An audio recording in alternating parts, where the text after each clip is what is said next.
नमस्कार दोस्तों, मैं हूं अभिषेक और आज मैं बात करने जा रहा हूं लेखक के विक्रम सिंह द्वारा लिखी गई यात्रा वृतांत, जिसका शीर्षक है कल्लू कुम्हार की ऊनाकोटी। इस यात्रा वृतांत के माध्यम से लेखक ने त्रिपुरा के इतिहास, भूगोल, संस्कृति, कला, लोक जीवन और वर्तमान समय की स्थिति का आंखों देखा चित्रण प्रस्तुत किया है। तो चलिए दोस्तों, शुरू से इस यात्रा वृतांत को समझने की कोशिश करते हैं। लेखक उन व्यक्तियों में से नहीं है जो सुबह 4 बजे उठते हैं और 5 बजे तक तैयार हो जाते हैं और फिर लोधी गार्डन पहुंचकर मकबरों और मेम साहबों के साथ में लंबी सैर पर जाते हैं।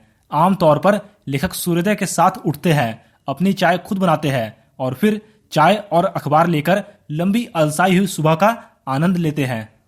अक्सर अखबार की खबरों पर लेखक का कोई ध्यान नहीं रहता, यह तो सिर्फ दिमाग को कटी पतंग की तरह यूं ही हवा में तैरने देने का एक बहाना है। लेखक का दृढ़ विश्वास है कि हो सकता है कि इससे लेखक को एक और दिन के लिए दुनिया का सामना करने में मदद मिलती है, एक ऐसी दुनिया का सामना करने में जिसका कोई सिर पैर समझ पाने में लेखक खुद को असमर्थ पाता है। अभी हाल ही में लेखक की शांतिपूर्ण दिनचर्या में एक दिन रुकावट आ गया। लेखक एक ऐसी तेज आवाज से जगा जो कि तोप दागने और बम फटने जैसी थी। ऐसा लग रहा था मानो जॉर्ज डब्ल्यू बुश और सद्दाम हुसैन की मेहरबानी से तीसरे विश्व युद्ध की शुरुआत हो चुकी हो। लेकिन भगवान का शुक्र है कि ऐसी कोई बात नहीं थी। यह तो केवल स्वर्ग में चल रहा देवताओं का कोई खेल था, जिसकी झलक बिजलियों की चमक और बादलों की गरज के रूप में देखने को मिल रही थी।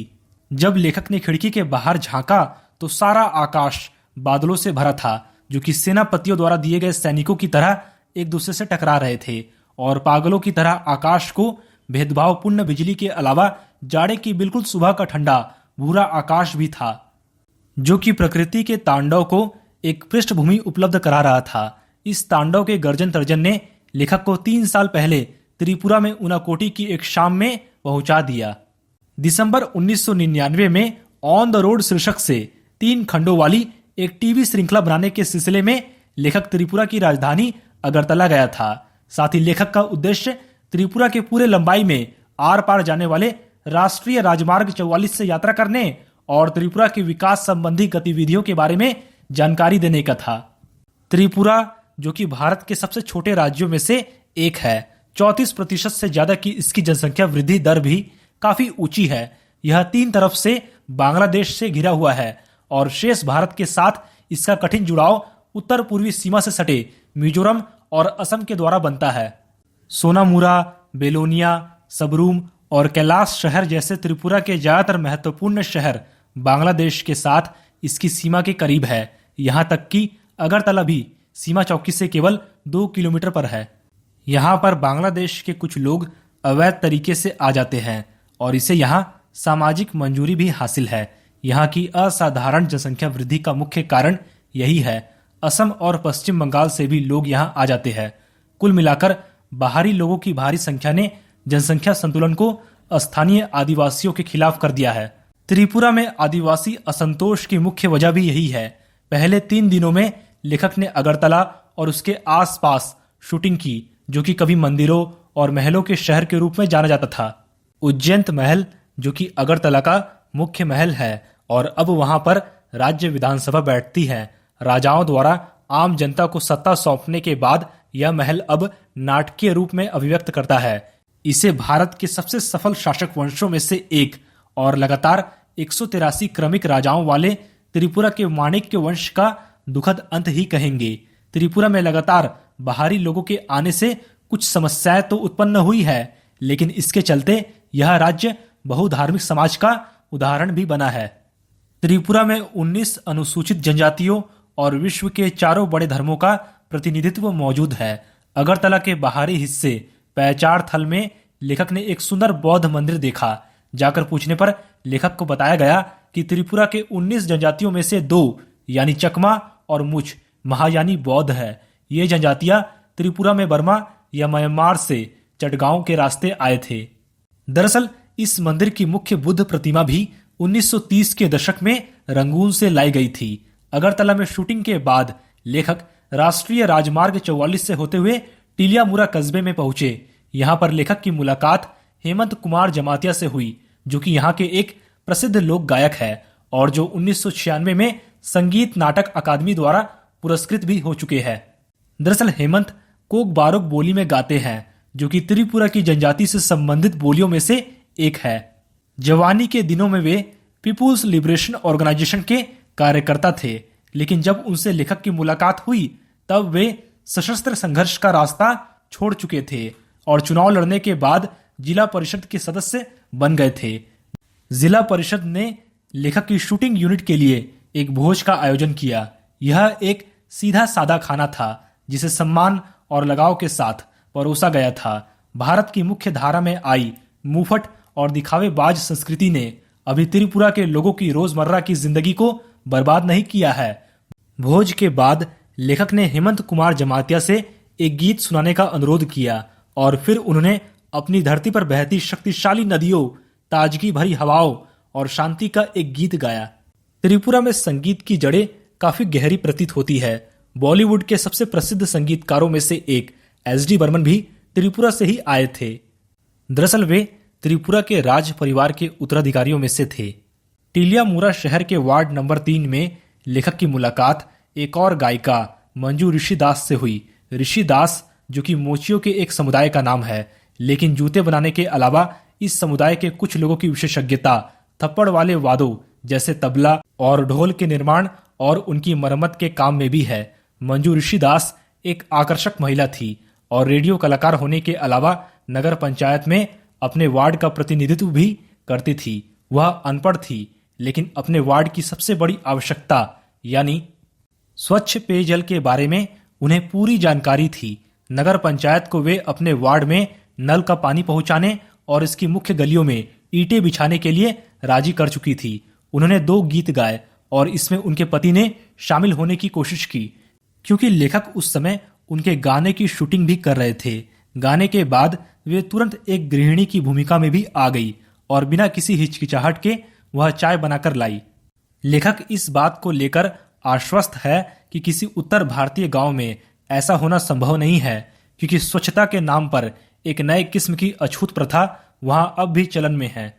त्रिपुरा के हिंसाग्रस्त मुख्य भाग में प्रवेश करने से पहले अंतिम पड़ाव टिलियामुरा ही है।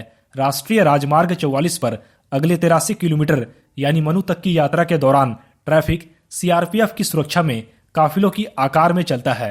मुख्य सचिव और आईजी और सीआरपीएफ से लेखक ने निवेदन किया था कि उन्हें घेरेबंदी में चलने वाले काफिले के आगे आगे चलने दे।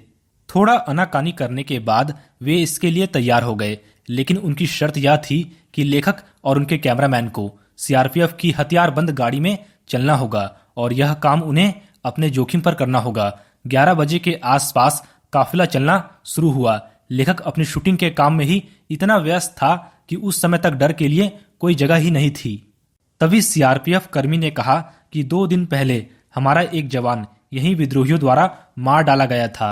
यह सुनकर लेखक की रीढ़ में एक हल्की सी कपकपी दौड़ गई। मनु तक की अपनी शेष यात्रा में लेखक यह ख्याल अपने दिल से निकाल नहीं पाया कि घेरे हुए सुंदर और शांतिपूर्ण प्रतीत होने वाले जंगलों में किसी जगह बंदूकें लिए विद्रोही भी छिपे हो सकते हैं। त्रिपुरा की प्रमुख नदियों में से एक मनु नदी के किनारे स्थित मनु एक छोटा सा कस्बा भी है।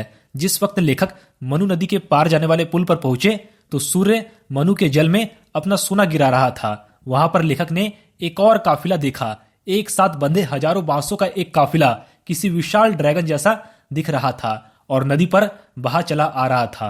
डूबते सूरज की सुनहरी रोशनी उसे सुलगा रही थी और काफिले को सुरक्षा दे रही सीआरपीएफ की एक पूरी कंपनी के उलट इसकी सुरक्षा का काम सिर्फ 4 व्यक्ति संभाले हुए थे।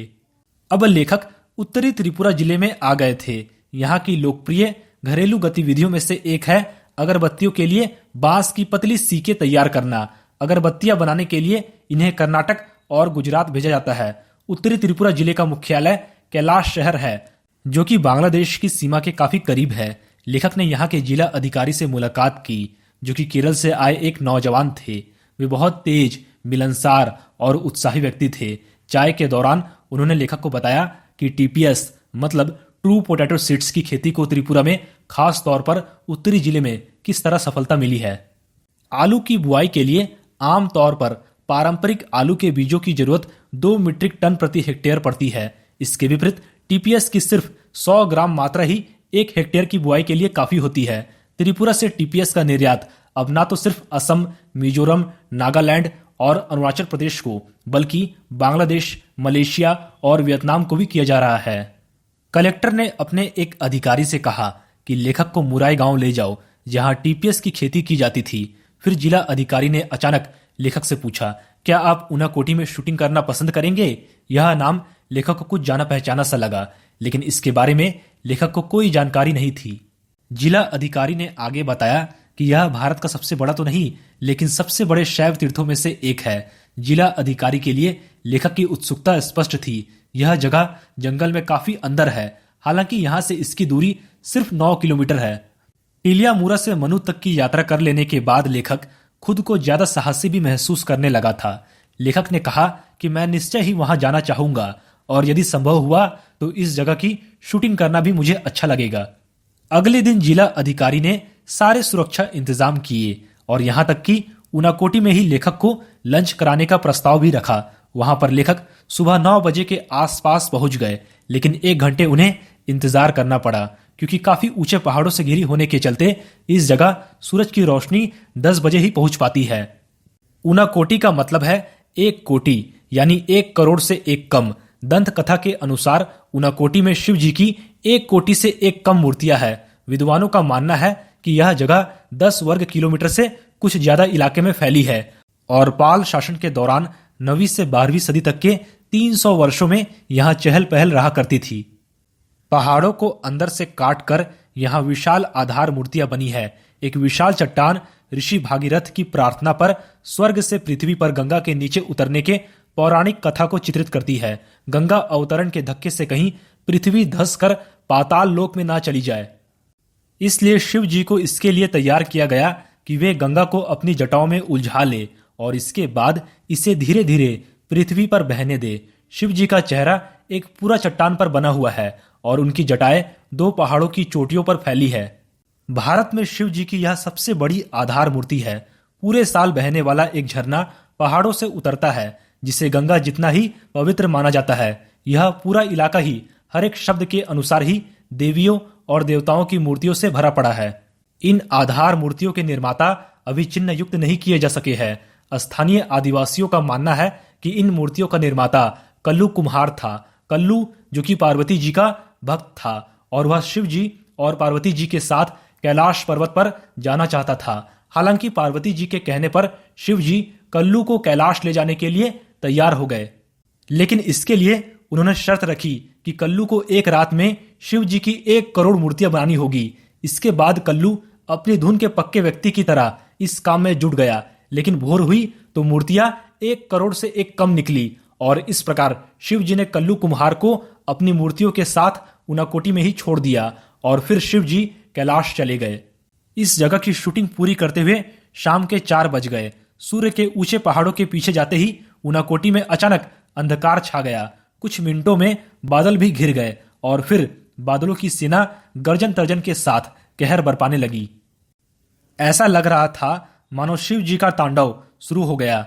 यह क्षण बिल्कुल वैसा ही था जैसा कि लेखक ने 3 साल बाद जाड़े की एक सुबह दिल्ली में देखा था और इस घटना ने लेखक को एक बार फिर ऊनाकोटी पहुंचा दिया था।